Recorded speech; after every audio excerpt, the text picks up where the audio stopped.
Hey guys, we're we're back out in the garage today with a little bit of a different project.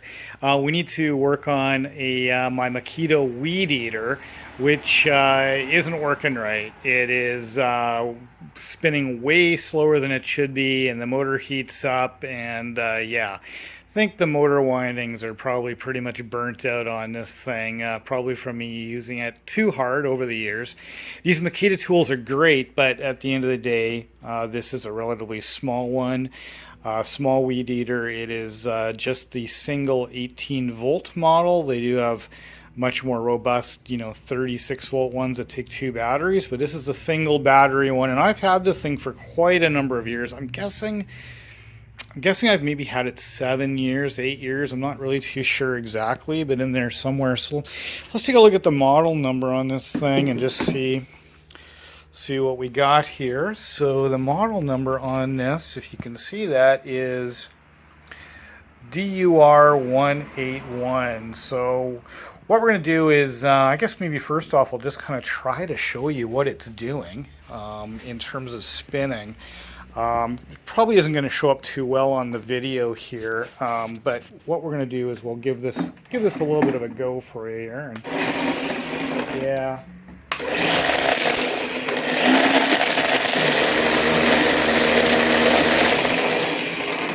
Okay, that I'm sure didn't show you too much, but you can trust me. It's a brand new battery, and the unit's cold at the moment, so it's spinning maybe a little faster than it does after it's been working for a minute or two.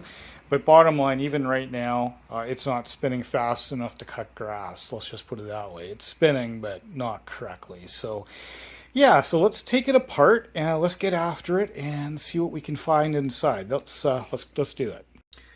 Okay guys, well the first step with this thing is to get some of this dead grass off of this thing so we can kind of see what we're doing here a little bit. We've got to get at these screws here, and then we also have to get at these ones down here, if you can see that. So we may as well go and try that first. I think we're going to try to tackle these first. So there's two screws here that we need to take off. So we're going to grab our driver here, and so we can just zoom these off, see if that'll work for us.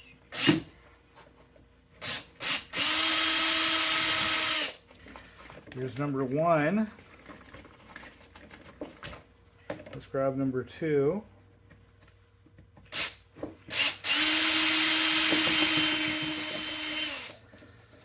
Here's number two. Okay, and we are just going to set those aside here so we don't lose them, and see if this will just pop off here. Okay, great, that just pops off. So that's just held on by those two screws. That was simple. Okay, so now what we need to do is, you'll see we've got 1, 2, 3, 4, 5 Phillips head screws that also need to come out. Okay, so let's give those a go.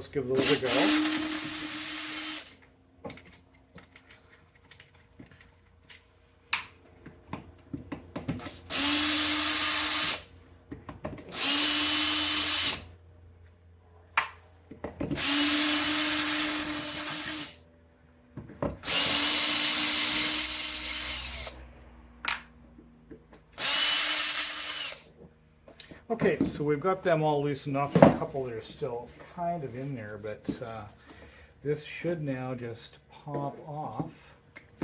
That's the hope, that's the dream.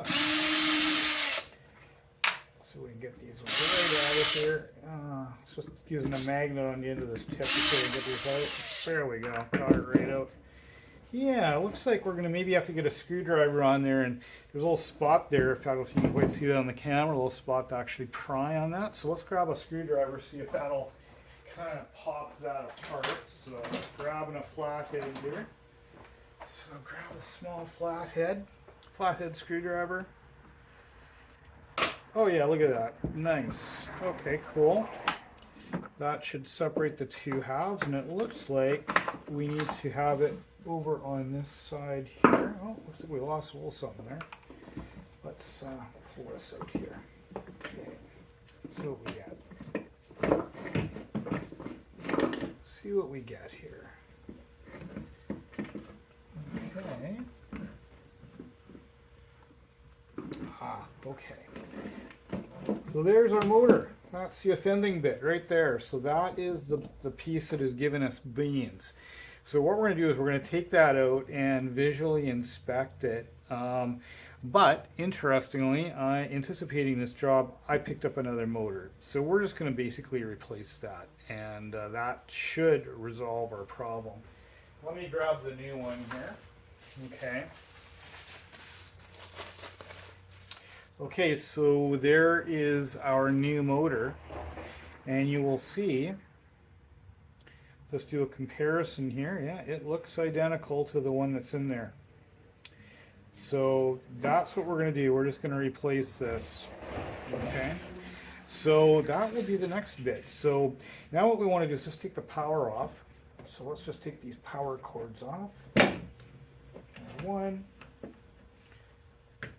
There's two. Okay, now we can actually work on this separate from the rest of the unit, and that's going to be the next step. So I'm just going to move this out of our way so that we have a little bit more room on the workbench here. Okay, so let's just take the whole assembly out of here, and there we have it. Okay, so there we have our motor, and of course our trimmer head still on there. So now what we need to do is knock this off, and the way we do this, the way we separate these two pieces is just by knocking this off back. So that's what we're going to try to do now. Get that off of there. There we go. Simple. So let's compare the two pieces, make sure that they are identical now that we have them off. And you will see that they are identical. Yeah, exactly the same all the way around. So we're going to take our old one and set it aside. Okay, don't need that anymore. And we're going to put this one in its place back on. So this just goes on here. You notice there's a bearing here, right? There's a bearing here. Now this actually all looks pretty clean, so I don't think I'm going to worry about doing much more cleanup on that. It all looks pretty good. But we're just going to stick this on there, and just a press fit. You want to engage the nylon bushing here with the metal bushing on the motor. Okay, and just give her a push. Give her a push, get her on there. Then seated, and that's it. That's good. So that's good. So now we just need to go and set this back in the way she was. Before I do that, I just noticed that this one electrical prong on this is a little bit bent down. So I'm just going to lean that back up so that when we do put the electrical on here later, it's going to be a little easier for us to get at that. So now what we're going to do is put this back into its spot where it was before. Like that. Okay, she just snaps in there. Bob's your uncle. Okay, so now we just have to assemble the two pieces back together again. Let's bring the other unit back over. Okay guys, now all we need to do is just put the thing back together again. So there's two things that you might have issues with, okay, when you're putting this thing together, and then these seem obvious. But the first one is to make sure that these wires are routed correctly. Okay, so there is a channel that goes through here.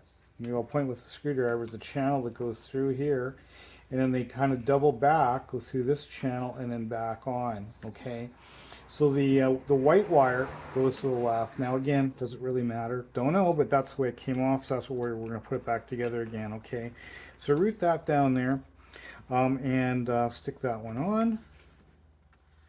You could also use needle nose pliers if your fingers are a little bit bigger than mine to get those on there. Make sure the black wire is also, routed down that channel correctly, okay? Because you don't want the case pinching. You won't be able to get the case back together if you don't get this right, okay? So get that one on there. Okay, those are both on there securely. Now the next thing that you might have trouble with is, again, on this side, this is the release. So you can adjust your head one way or the other. You can pivot your head with it, and that's just a simple little deal with a spring here that just pops in there, and then this just goes on like this. Okay, now I'm going to purposely do this a little bit wrong, where I just drop it on. Okay, it looks like I'm good, right? I can just put it back together again. Well, no, you can't, and here's the task. You push it, it doesn't release, nothing's happening. Now why is that? Again, it may be obvious, but this thing is, what is that? is that a hex-sided or whatever this is, right? It's a, yeah, we'll just call it hex-sided. And you'll notice you've got the same shape in here. If you just drop this on here, you can have that completely backwards so it actually is not compressing, okay? Don't ask me how I know. I found that out when I was trying to put this together. So let's just get this on here the right way. So that's the wrong way. So we can get it on there the right way. There's the right way. And you can test it and you know you've got it right because it will squish. Okay. So now what we need to do is go and put the other side on, and we should just be able to drop this on here and compress it. So let's just see what happens. Sure enough, she just goes together nicely. So that's great. So now what we want to do is grab the drill here and just put her back together again. So I'm going to put them on just a little bit here onto each one, and then we'll go around and tighten them up.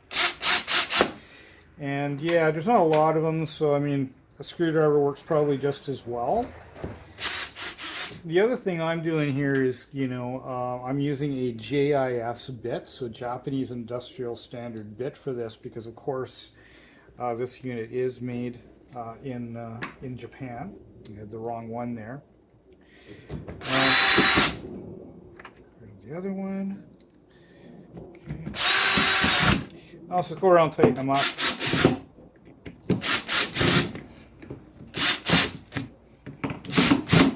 Alright, so that's on there. So I think the next thing to do is do a little bit of a test. Now obviously we have to put the other shroud on there, but let's grab a battery. Let's grab a battery and see what happens when we... You guys let me know if this thing works.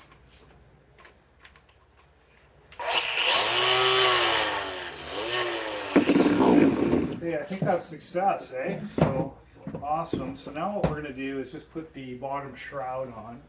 Okay, so the bottom shroud just goes like this. I'll just turn this thing upside down. Just goes on like that. Okay, there we go. Yeah, there we go. And then we just put our screws back on. Okay. So fairly simple process. Now as for that little Makita motor, it wasn't too expensive. I think it was something like $17 or $18 US. I'm in Canada though, so I had to pay shipping charges. Basically in, I think in Canadian money, it cost me with shipping and the part, yeah, about $40 odd to get it shipped here, which, you know, not great, but I mean, it's better than buying a new unit. I mean, otherwise this thing just goes in the landfill, right? So let's, since you're looking at it like that, let's give her another go.